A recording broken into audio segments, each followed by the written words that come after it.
Seorang pemuda di kota Lubuk Linggau, Sumsel ditangkap polisi karena menggadaikan motor temannya. Tersangkanya berinisial RF, 19 tahun, warga Kelurahan Senalang, Kecamatan Lubuk Linggau Utara 2. Sementara korbannya A, 46 tahun, seorang buruh harian lepas warga Kelurahan Mangunharjo, Kecamatan Purwodadi, Kabupaten Musi Rawas. Mirisnya motor temannya itu digadaikan seharga Rp400.000 dan uangnya digunakan tersangka untuk membayar utang dan makan. Kasat Reskrim Polres Lubuk Linggau, AKP M. Kurniawan Azwar menyampaikan peristiwa penggelapan itu terjadi pada hari Sabtu tanggal 13 Desember 2025 sekira pukul 14 WIB di Jalan Kenanga 1 RT 10 Kelurahan Kenanga, Kecamatan Lubuk Linggau Utara 2. Kejadian bermula saat korban bersama teman dan tersangka bekerja sebagai kuli bangunan mengerjakan pembangunan siring dan juga talut di lokasi kejadian. Ketika melihat motor korban, tersangka langsung terpikir mengambil motor korban.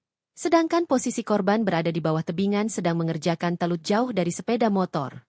Setelah itu tersangka menghidupkannya dan kemudian membawanya pergi, tetapi Wahyu sempat menegur tersangka dengan perkataan, "Nak kemano? Mau kemana?"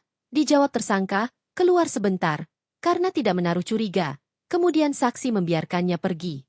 Setelah itu tersangka membawa sepeda motor milik korban tersebut ke Jalan Bengawan Solo untuk menggadaikannya. Motor tersebut digadaikan senilai Rp400.000.